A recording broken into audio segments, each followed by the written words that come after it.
holding the end of Vayz Daled. We finished the first paragraph of Vayz Daled. Let me refresh your memory. Anybody remembers the question he's answering?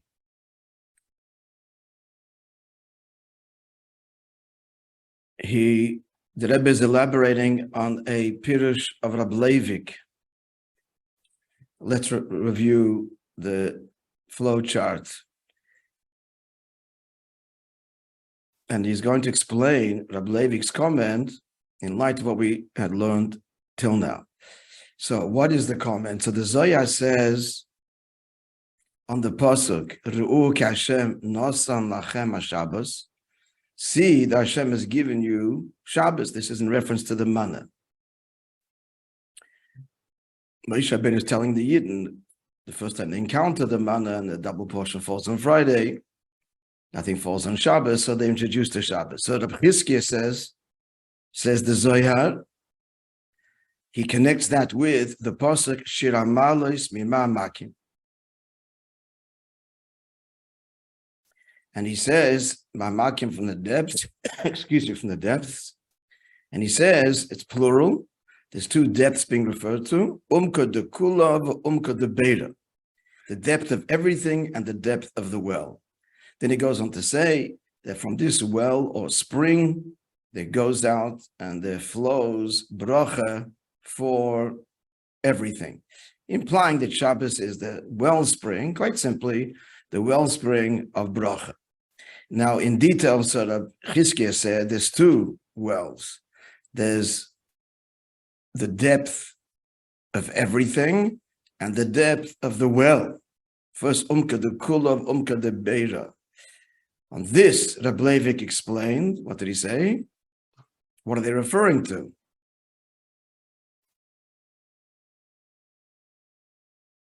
Chachma and Bina.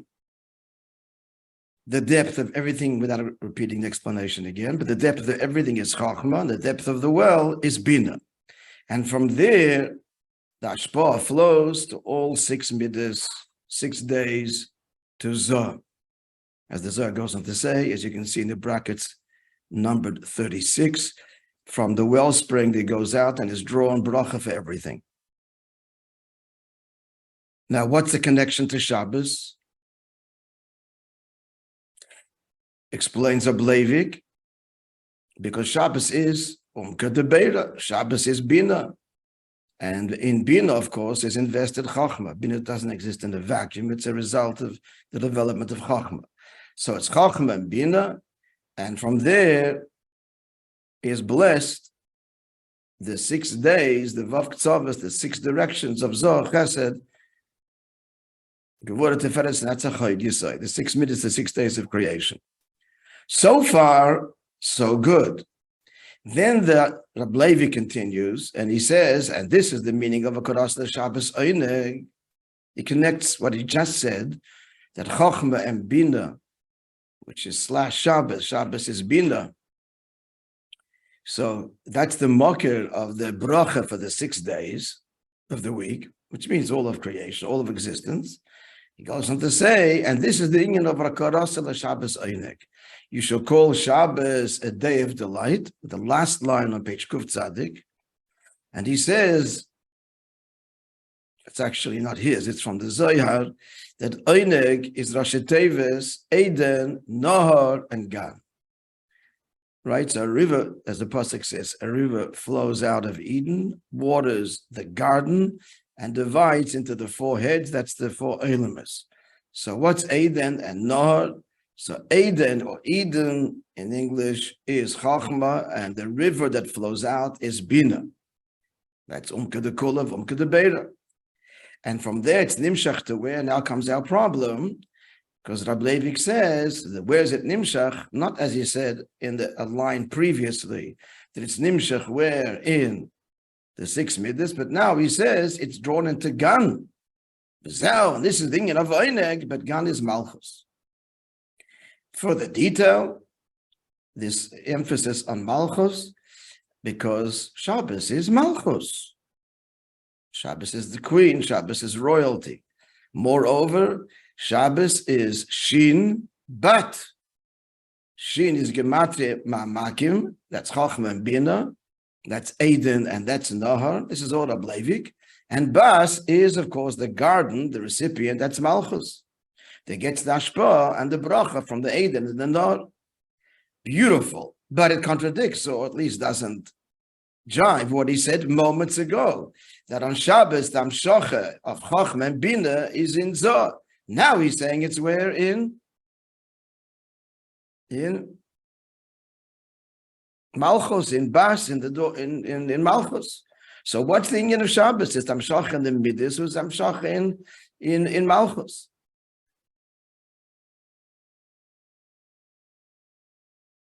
So the answer, he says, in Avodah is that as Ma'amakim, which is the two inyanim, which corresponds to the two inyanim of man. The manna induces a riven, a hunger, and a longing. And there's two kinds of longing. There's the longing or the hunger of Chachma and the hunger of Bina, without repeating the shiurim of days and again. So just to say that one engenders Ava and the other engenders Bittul. Chachma engenders, it's very opposite consequences. Chachma engenders Bittul, Re'iyah engenders Bittul, and Shmiya engenders Ava, as we explained at length. That's the two inyanim. So, therefore, Zoh and Malchus, these are two levels within Seichel Adam.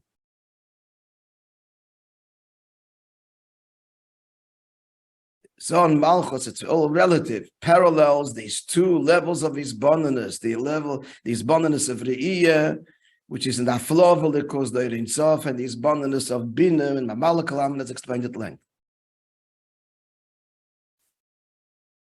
Why? Because Zoh is relatively transcendent, and Malchus, of course, is immanence, the opposite of transcendence. So now he says, let's look at the last line of this paragraph.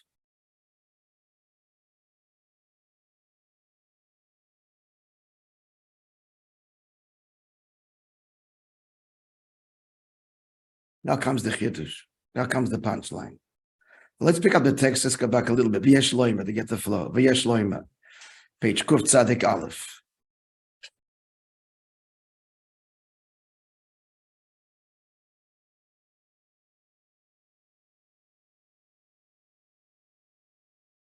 V'yesh loima Rabbi Abuzah.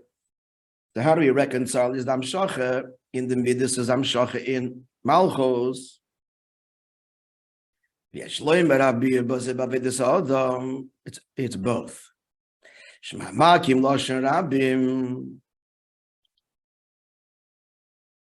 That we're connecting the beer of Rabbi Leivik with what we learned till now, the whole Maimer about the Meichel Reiven, the food that induces hunger, and yet it's still called food that nourishes. So he said, Ma'amakim Loshen Rabbim, we're saying now, rather. Ma'amakim Loshen Rabbim, so the two levels which we explained now in this space, Dalit, as corresponding to Chachma Bin, is explained by Rabbi Leivik. So we're connecting this, Kasha, that's how this all always began. We're connecting this with everything we learned till now in this Maimer. So that's namely, these are the two inyonim of the manna. We said that lechem in hashamayim, but lechem in the aretz exists within man itself in lechem in hashamayim. Debeira bina. So that's the idea shapei elis raiva. That's the idea and knowledge that creates a hunger. I want more. I have an understanding. There's ideas. Hametzius, but there's Yediyas Hametzius. So he wants to have Yediyas Hamahus. Whereas for the Kula, Chachma, Vayidiyah, Shiraiven Be'etzem, Lagabe Yada. This is an Atmis Dikaraiven that impels a bittel. It's an endless bittel, not satisfy me, fill me, but Adarabba, the response is bittel. He wants to be less, not more. Now, v'shnei yonyonim b'zo malchus, heim shtei darges b'seichel adam. So when he said in the end that Shabbos is also the amshacha of in Zo and Malchus, this is actually two darges in seichel too. It matches with Chachma and Bina. It matches with Ma'amakim.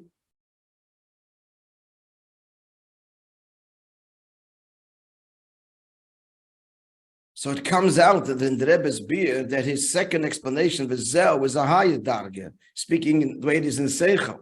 When he says it's drawn into Midas, so that's Chachma Bina drawn into Midas. And now he says Zel, V'kados Shabbos Einig, is actually taking us back into Seichel to two dargas, the two dargas within Seichel, which is, relatively speaking, Zoh and Malchus. That's the two hisbonuses. Shnei Yonim the Zoh Malchus heim shtei dargas b'seichel ha'adam. Namely, there is the level of understanding which is his entertainment, which is beyond him. Why does he say k'tzas? Because he is understanding. That's Zoh. And then then there's the lower level of Havana, that's Haderech Bina, which is in his faculties of understanding. Now, so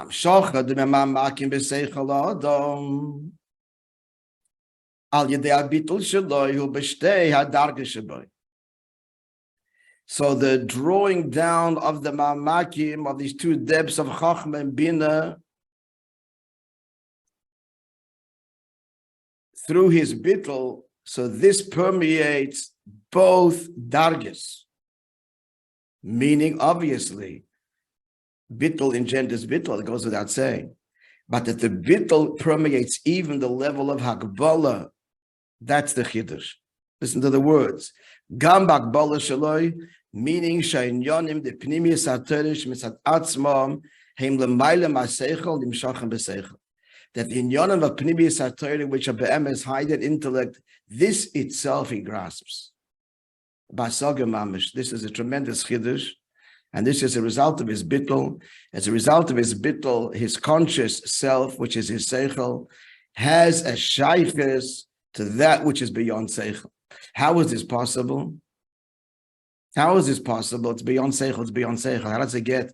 How is it nimshach ba'saga mamish, that there's a real grasp?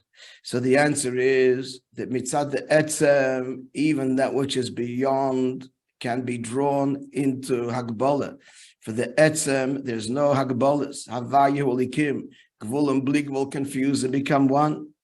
So when there's bittul, he's a keli for this. And he's a keli for that which is transcendent to be part of his life. That was the emes of a likus that's beyond seichel. He lives with it, and this is internalized, and seichel embraces it. Seichel intellectually embraces the afshot of a likus. It's only possible through bittul, not through an academic intellectual exercise. It's only through bittul. So that's what he's saying over here. He's saying over here that the inyan that Rabbi is saying, that Shabbos v'kados Shabbos Einig, that Einig is the inyan of Eden and Nahar, and where is it nimshach? It's nimshach where in Malchus.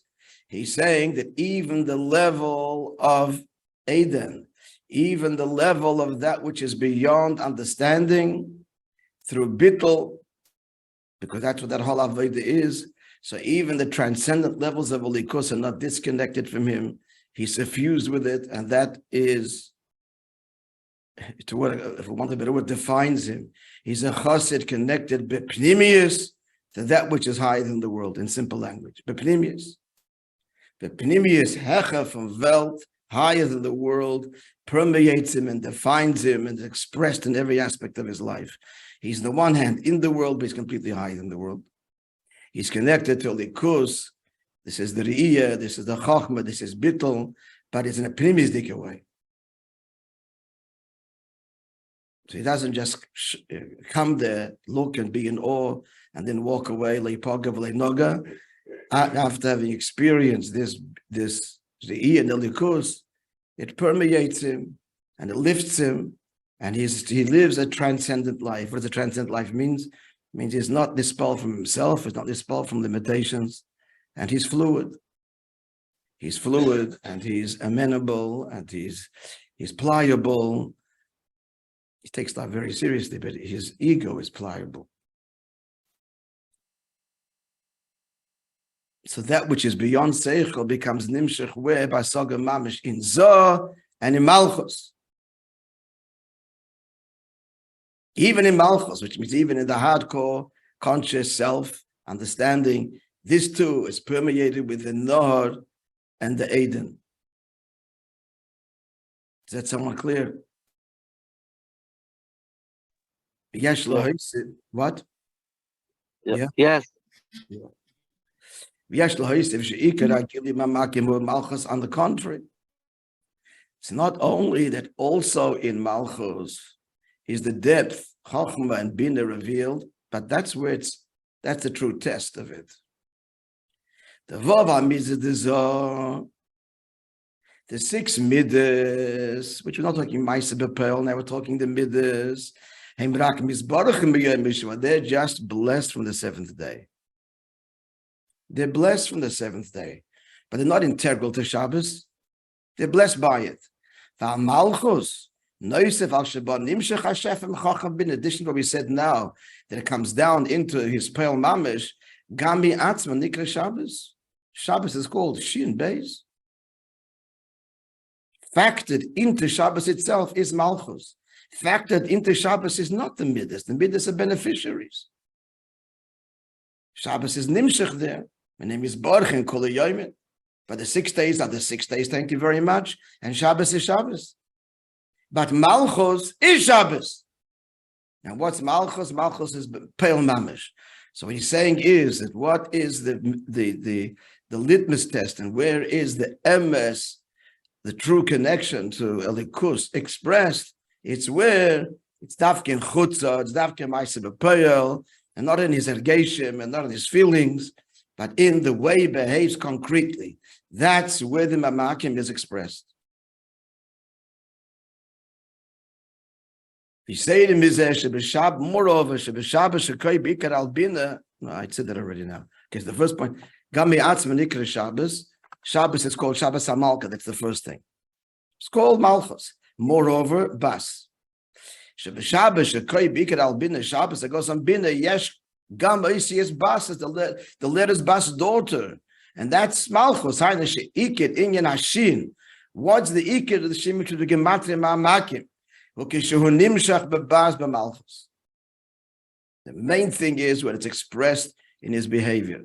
So it's nice when it says by the Fabrengen and his feelings stirring. It's very nice. That's the Midas being affected. And that's easy stuff. That's easy. It gets emotional and it's connected to a higher place. The ikid is your emotions. Thank you very much. It's very nice. How are you behaving afterwards? To your wife, to your children, your community, your tzedakah, your ma'aseh b'peil. If there's a bittul, if there's the hergish of alikus, if there is that going beyond ourselves, if there we don't get broiges so quickly bruised and angry and defend ourselves, and then what mashayches. As he says, so the explanation is, it's kind of counterintuitive. Dafkin, Malchus, we're going away from the high madregas. We're bringing it down, we're ruining it all. No, it's known, where are the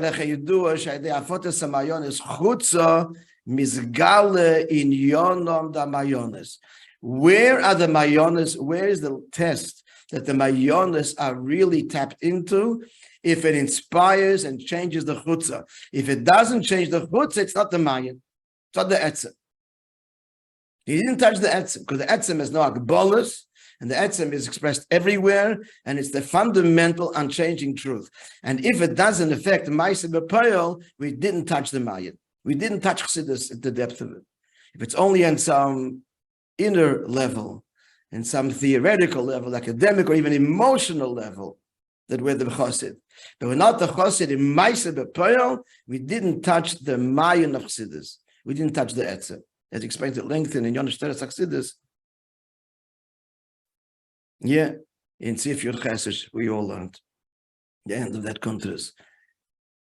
We speaks the whole arichas there. What chassidus is? The chassidus is yechida and is the etzem, and so it's not. He says it's not the pshat that we have to take the mayan and spread it outside also. Like that's an additional shlichus. We've got to get the mayan outside.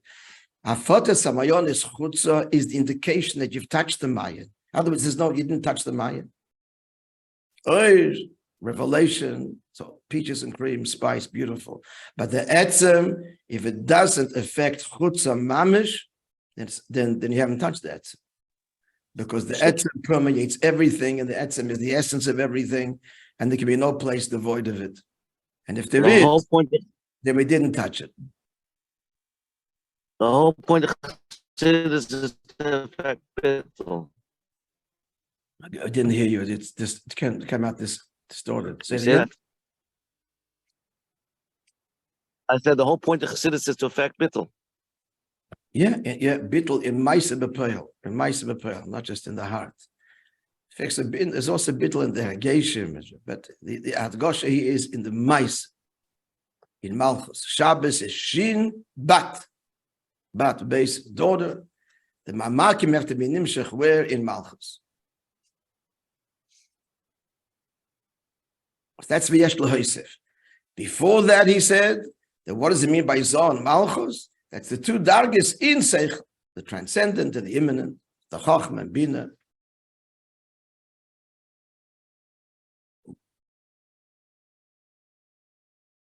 Okay, V'hinei, what you say, yes? Mishnei in Yonim Anal Shebeman de Pnimius HaTorah. So from the two in Yonim of man, which represents the Pnimius HaTorah. Ordinary bread is Nikla. Man is Pnimius HaTorah. And we said that there's two in Yonim, in the man itself. It's something we're talking about here, Chachma Bina, the two levels of heavenly and earthly bread within heavenly bread, namely Raiv and Shalamayla Masoga. So there's the Raiv, and this is the highest level.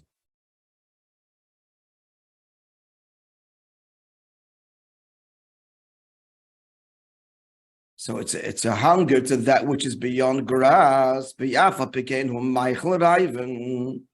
Nonetheless, here's the contradiction. We're saying it induces hunger, but we still call it a food, which means it nourishes. So what's the explanation? We find this within the man itself. Hunger and nourishment. Different answer to the previous Maimon. What's the reason why the manna fell every day individually? It's one of the reasons why it's afflicted. It afflicts the person and induces hunger because, as the Gemara says, you can't compare someone who has bread in his basket to eat tomorrow and someone who doesn't. The one who doesn't have bread in his basket tomorrow is already hungry today. So why did it fall every day, every individual day, and not one amount for an extended period, for example? Different answer to the previous Maimon. What is the world? The world, the coordinates of the world, the time and space.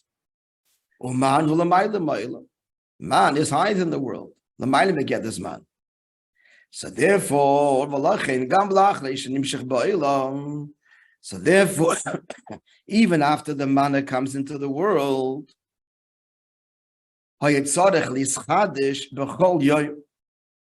it has to be renewed every day. Why? Because it's a chiddush every day. It's a chiddush for every day that's higher than the world is coming into the world. It's like that the world gets used to this, and now it adapts itself. The manna doesn't adapt itself. It's chatchila higher than zman. Therefore, it's constantly got to be renewed. Just like creation is constantly be renewed every moment. This was every day. And that's the meaning. Can't compare someone who has someone any possible doesn't have. The lechem in the oretz, physical bread, and everything that's drawn into the world, not the manna. Since they also renewed every day, but it's not recognizable that they're renewed every day. Why? Because these are things, ashpois, that are filtered through hishtalshalus. But manna l'chatchil is rooted in hidden hishtalshalus. But everything else is different. Everything else, you don't see these charges. It's all like fused and tailored to nature. Manna remains forever miraculous. So therefore, nidba la'adam shem b'saloi, because everything else is nature, so he thinks he has it in his basket. He has his bank account, and he's got money for tomorrow. He has bread on the table. So there, that induces a satisfaction, because all the other boys go through derech hateva, which is his world, and he's part of it, and it's part of time, and he puts away for today, for tomorrow. He sees already tomorrow what he's going to have, and he has all of his investments, and may have many and very successful ones. But the manna l'chatchila is higher than Zman, and it's miraculous. But man is not natural. It fell today, so tomorrow it's going to be a ness again. It's not part of nature. There's no rules to this. So every day is this chadash. So therefore, einay besale shalom. He doesn't have it in his basket. He can't convince himself that he has any part of it, and that he has any responsibility or role or contribution to this. It comes to manna, you can't. It's patently heavenly bread. Everything else goes to a derech hatev. The Rebbe says it's also this chadash b'chol yoy. The Rebbe says not nicker, you don't see it. Why? Because it goes to derech hatev panosa, and then Baruch Hashem, he should have in his bank account, he should have investments, and he can sleep at night, because tomorrow he has to pay the rent and to put bread on the table, and that's how it should be. So therefore, he passed besali, but the manna laid bare the emes that what? It's all a ness. And it's not up to you, dear friend, and it's all being given b'lamayla. And therefore, ain't a pass besala. And therefore, that's the gashmistic hunger. More, it's like therefore, it didn't satisfy. There's this wanting. Now, that is a benegeh time like was another aspect that induces hunger. On the one hand, it had all the tastes. This is Tam Hasheni al arrive in the man. This is the second reason. It has all the taste, but didn't look like anything. Tasted like a steak, but didn't look like one. So left one wanting. That's the second reason the Gemara gives. Something that's limited can't have all the taste. There's one taste. The manna could produce opposite taste. So that's like it's a little bit unsettling. That this could be sweet and it's sour and it's every taste. So why is that? So this gufa, I mean, it's mild, it's sudden for the person. It could taste like everything, but then it's really nothing. So why did it have all the taste? Because it's not mugba. Even as it came down here, it retained its heavenly properties. In the we saw this pasha begashmias. Every day it fell. There's no guarantee tomorrow other than God's promise, and it has all the tastes. And that's the meaning, because you don't see what you're eating. What the Gemara says, the physical eye, the physical eye couldn't grasp.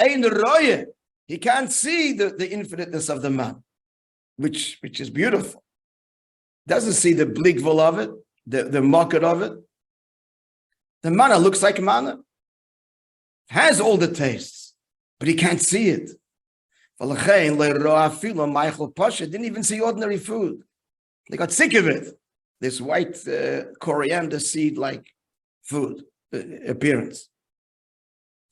Al derech makim oir godel min Yisrael, like a light that's too great to look. It's so bright you can't look at it. Sharim Vavelis, looking at it, the sight becomes overwhelmed. So what is he saying now in this ois? So this is why Begashmi is because Baruchnius, the man represents what? That which is in its panimius, high in the world, Chochmah, and even Bin is also relatively high in the world. It represents Elikus, which is the biggest knowledge in the world is again only the Yisam Mitzias, even Malakalamin. But certainly the Aflava in itself, which is the two Mamakim, the Umka, the Kula. So therefore, Begashmi is, that's why the manna reflected this. Begashmi is that yes, it's nourishing and but at the same time, it's not satisfying. It induces a hunger. Bashat Begashmi is. Why? Because, as we said before, on the one hand, there is a hasaga, there is an understanding to his bitterly connects to it. But at the same time, it remains, and now that's its beauty, hides in the world, hides in understanding. Here is important. Thing coming now. So when is it not satisfying? Who kishadam mitzias? Now the ultimate. When he's bottled, what is his pleasure and tainug?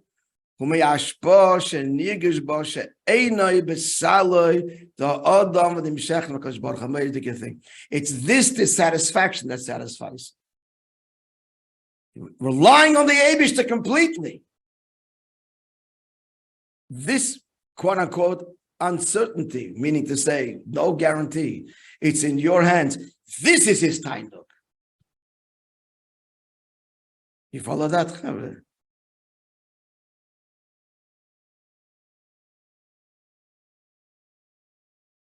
His tainug, again, like Yosef Barov, his tainug is in the fact that what? That God is the sole provider and he's not. That's what he delights in. Not being in control. He delights in surrendering his control to the true one who's in control. That's his tainug. He's b'yadayim tovot, he's in good hands. I mean, this is the words easy to say. But you can appreciate this. That someone with absolute emunah and trust and faith in God, could there be any greater pleasure at being known, be cradled by the Eibishter, being held by him, and he's providing. So how good for that in the end that answers why it's a Michael and it's a Raven.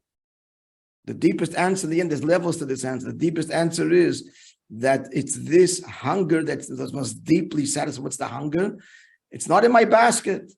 It's all you, and I rely on you, trust you, and you're the provider, and this provides the deepest delight and serenity and peace. He